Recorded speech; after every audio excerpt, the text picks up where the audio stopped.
उमर, आप सियासी तौर पर क्या देखते हैं इसका फ्यूचर? क्या समझते हैं पाकिस्तान तहरीक इंसाफ की ये जो स्ट्रीक है ये बरकरार रहेगी, या फिर ये हम बहुत ज़्यादा इसको पॉजिटिवली ले रहे हैं और कुछ अभी हर्डल्स बाकी हैं?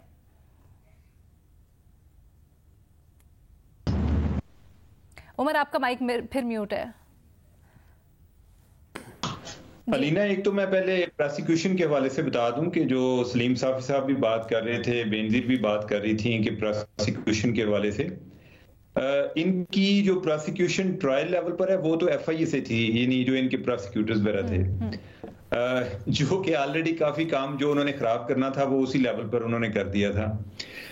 जो आगे हाई कोर्ट लेवल पे है, इधर उन्होंने काफी एक कॉम्पिटेंट किस्म के लायर थे, और ना सिर्फ के कॉम्पिटेंट, वो बड़े एक मजाजन भी बड़े इंडिपेंडेंट हैं, यानी कि वो जब केस कंटेस्ट करते हैं तो अपनी शराइत पर कंटेस्ट करते हैं, जिसमें आमतौर पे ये भी शामिल होती है कि कोई मेरे वाला जो केस है इसमें कोई बंदा, कोई जजेस को आमतौर पे होता है ना, गवर्नमेंट वाले जो हैं आउट ऑफ फ्रस्ट्रेशन बाज का कोई जजेस को छेड़छाड़ करने की कोशिश करते हैं, जिसकी कुछ शिकायत भी आ रही होती हैं। ये रिजवान अब्बासी साहब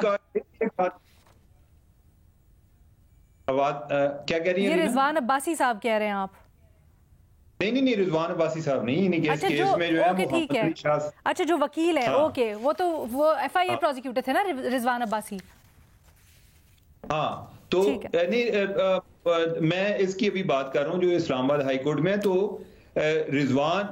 हामिद अली शाह जो हैं वो साबिक जज हैं हाई कोर्ट के, वो इस केस में वकील हैं और बड़े जो नामी ग्रामी अच्छी शोहरत के और अपने प्रोफेशन के लिहाज से भी बड़े स्ट्रांग वकील समझे जाते हैं। मुझे लगता है कि एक तो ये है कि जो एक सारा एक केस है, इसमें ये नहीं होता सिर्फ कि कई दफा चीजें प्रोसिक्यूशन लेवल पर भी वीक होती हैं, कई दफा इन्वेस्टिगेशन लेवल पर भी वीक होती हैं, और कई दफा जब आपने सब कुछ किया होता है तो कुछ जज साहबान जो हैं उनको भी कोई अपनी पसंद नापसंद शामिल होती है।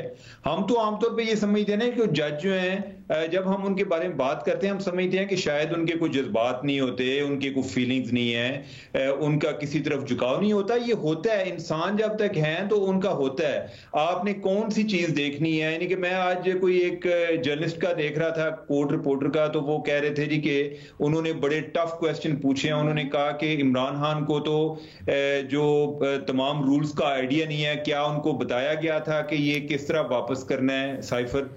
तो मैं ये सोच रहा था, मैंने कहा कि अगर इसका काउंटर आर्गुमेंट देना हो तो आए दिन अदालतों में भी लोग पेश होते हैं, तो उधर काउंटर आर्गुमेंट ये होता है कि ignorance of law is not an excuse, कि अगर किसी को लॉ का नहीं पता तो उसको बहाना नहीं बनाया जा सकता कि मैंने फलां जुर्म इसलिए कमिट किया है कि वो मुझे लॉ का नहीं पता था।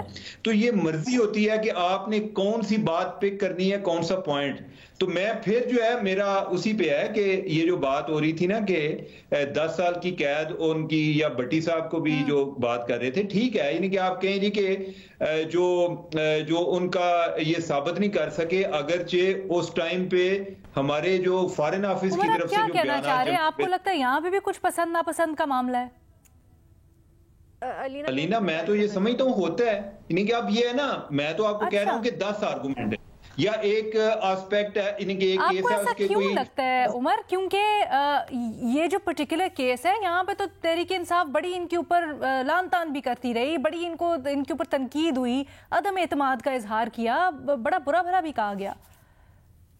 अच्छा, मैं तो किसी के बारे में ना एक फाइनल जजमेंट नहीं देता, तहरीक इंसाफ वाले दे देते हैं, और उनके पास मेरे ख्याल है कि शायद इस टाइम मार्केट में उन्हीं के पास राइट है कि वो जिसके बारे जो चाहें जब चाहें कह दें।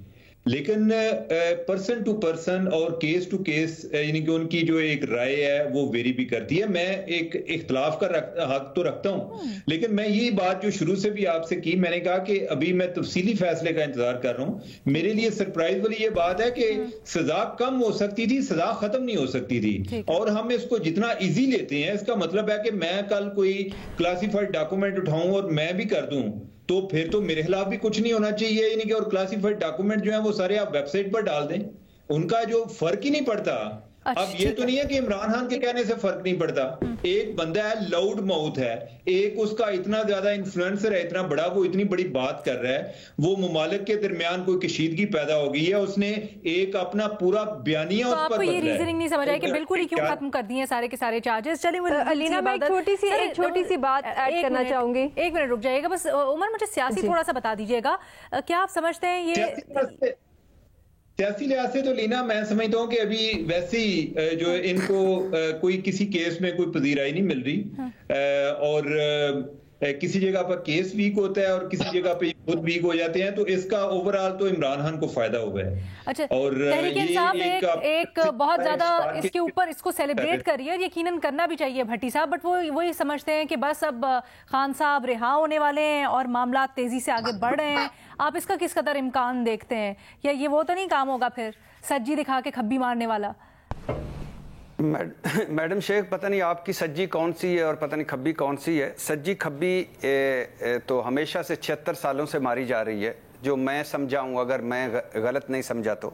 सर आप ज्यादा लेकिन मैडम शेख, एक बात है कि आप मान लिया कि इसमें, चलो आप ये भी मान लेते हैं कि तफ्तीश ठीक नहीं की गई केस की, या इसमें मफरूजों पर बनाया गया, या जो दफात लगाई गई सजाए मौत या उम्र कैद वाली वो नहीं लगनी चाहिए थी। माजरत के साथ मुझे सियासी तौर पे बता दीजिएगा बस। हमने बड़ी तफसीलन पूरा प्रोग्राम उसके ऊपर किया कानूनी तौर पर, तो मुझे अब सियासी तौर पर असरात जरा बता दें इसके। जी, मैं सिर्फ एक बात करना चाहता हूं, अगर आपकी इजाजत हो तो, कि जब केस चलाए ही ठीक तरह से ना जाए, जिरा का हक खत्म हो जाए, गवाह दिफा का हक खत्म हो जाए, तो फिर केस को क्या करना चाहिए, ये मेरा सवाल था। दूसरा आपने जब पॉलिटिकल बात की, तो पॉलिटिकल देखिए, इस वक्त मैंने जितने केस गिनवाए हैं 305 दिनों में, और 8 फरवरी भी, और इस सारे जो एक सीक्वेंस से आता जा रहा है। एक था कि जो सीक्वेंस ऊपर जाता जाता सजाएं मिल रही थी, तहरीक इंसाफ के खिलाफ क्रैकडाउन हो रहा था, अब है रिलीफ मिल रहा।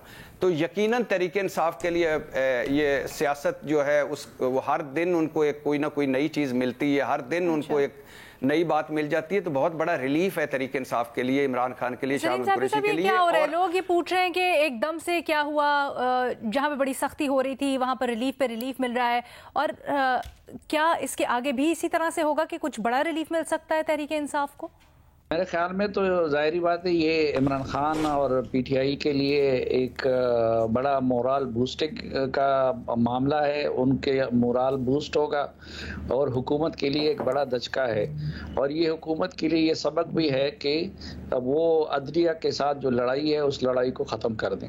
सर, शाह महमूद कुरैशी साहब के बाहर आने का कितना इम्कान आपको लगता है?